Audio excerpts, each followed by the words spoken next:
The Grand Majestic Hotel is one of the city's best-loved landmarks. A Chinese merchant named Felicitus Fu, who had made a fortune trading in spices and rubber, built it in the 1800s. According to legend, Fu had returned to his hometown on business and was horrified by the standard of the hotels.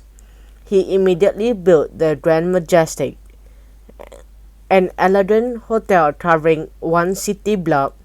Sadly for Fu, he lost his fortune soon after.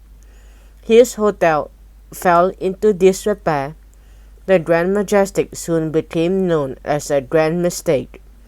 20 years ago, a global hotel chain completely refurbished the ancient building and added a new multi-story glass wing alongside. Azizu looked up at the towering facade in awe. Wow, I wonder how much you'd pay to stay here a night. Rafi laughed. It's a 6-star hotel, Azizu. I hate to think. They entered a cavernous lobby and crossed to the reception desk. A pale-faced young desk clerk in a black uniform greeted them. Behind him, gold keys dangled from a pigeonhole wall cabinet. Can I help you? We are looking for one of your guests, Dr. Karim from Egypt. Alvin answered. My name is Alvin So. Just a moment, Mr. So. The young clerk checked the cabinet behind him. Dr. Karim's key is here. That means he is not in his room.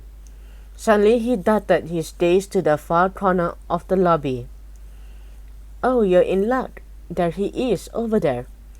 The investigators turned to observe a dark-skinned man in a white suit. He appeared to be in his late 60s or early 70s. He was seated at a low table reading a newspaper. His wavy hair was the color of steel, and his chin boasted a grey goatee beard. Thanking the clerk, Alvin led his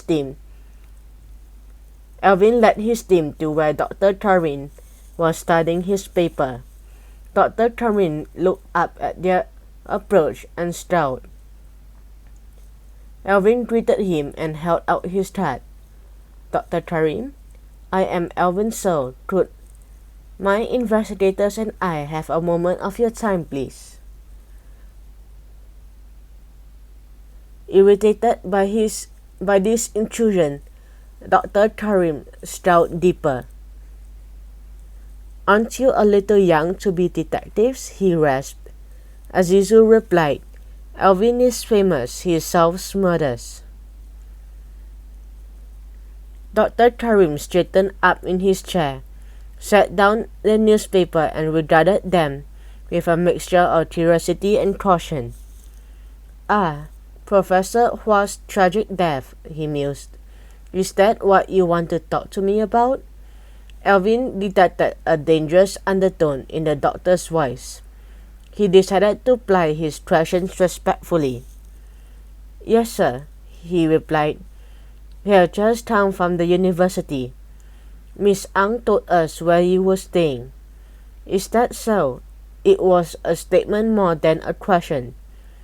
How well did you know Professor Hua? Alvin asked. Dr. Karim gave a slight shrug. We corresponded, obviously. This was the first time I had met him. So you didn't know him very well? Wei Ling inquired, glancing up from her notebook. Only by reputation, Dr. Karim confirmed. We had some useful discussions before his murder, but now I have to go back to Cairo. My mission sadly uncompleted. Can we ask what that mission was, Dr. Karim? It was public knowledge. We were investigating an old tomb in the Valley of the Kings. KV-28 asked Azizu. Dr. Karim's eyebrows shot up. You are very well informed. A weary look crept into his eyes. I'm sure you are aware that some of those ancient tombs hold the keys to a better understanding of the pharaohs and the times in which they ruled.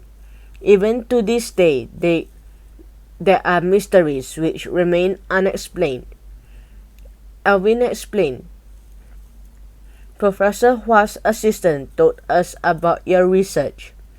Dr. Karim ran a finger along the pleats in his trousers. Oh yes, the young man. What was his name? Howard Chiam, Alvin answered. Yes, Howard Chiam, repeated Dr. Karim. It seems he is the one who murdered the professor. Ma stated. We do not believe he did. Dr. Karim's gaze hardened. I don't understand. I just heard that the police have arrested him. We think they've got it wrong, Rafi advised. We think Dr. Chiam has been framed, Peter added. Then if Howard Chiam did not murder the professor, who did? Dr. Karim demanded. He offered a sarcastic smile. I hope you don't think it was me. Alvin returned the smile. Did you have a reason to want him dead? Dr. Karim rose to his feet. His tone was humorless. Young man, I have spent only a week with Professor Hua. That is hardly enough time to develop a hatred for someone. Some murderers commit their crimes for money, Azizu pointed out. Dr. Karim laughed as he moved away. Now you are assuming that Professor Hua had something worth stealing? Did he?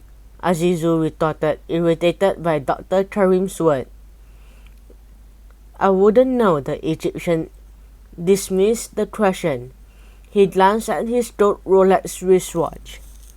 Unfortunately, I have an appointment. You must excuse me.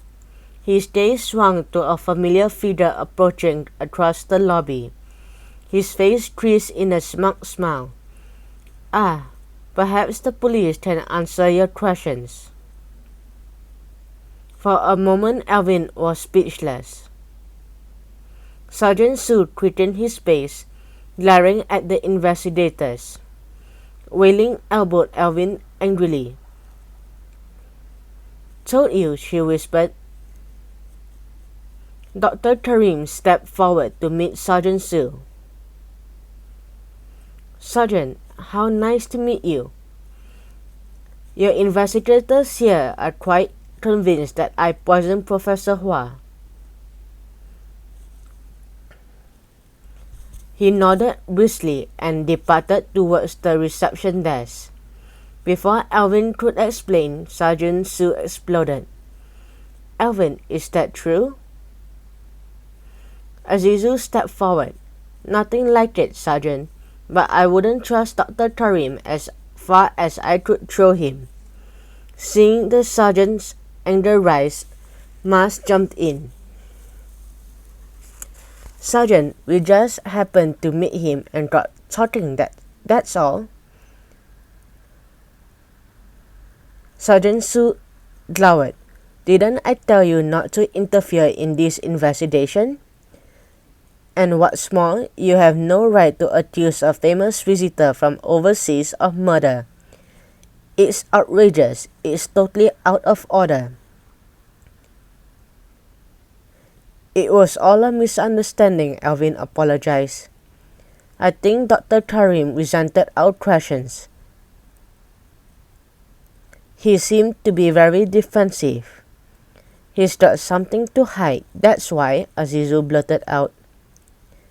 Wei-Ling tried to pinch him, but it was too late. Azizu kept doubting. Just like the professor's secretary, Miss Ang, she knows more about the murder than she says. Sergeant Su glared from one to the other. I see you've been busy. He drew himself up and speared a finger at them. Let me repeat my warning. Keep away from this case.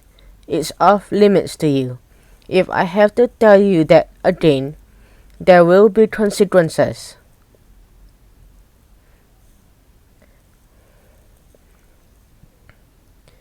The sergeant turned on his heel and headed across to where Dr. Karim was waiting.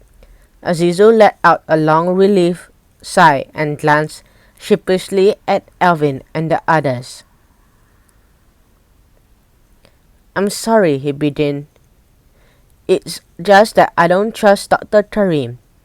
He's too smarmy, too tricky with words, and so is Miss Ang." Alvin laughed. "Forget it, Azizu. No harm done. As a matter of fact, I feel the same way." Wailing stopped. "You can't just say things like that without proof. And I'm sure that Sergeant Sue won't be happy if we kept asking questions." "In that case, you'll have to be more careful," Alvin commented. "In fact, so careful he won't even know what we are doing."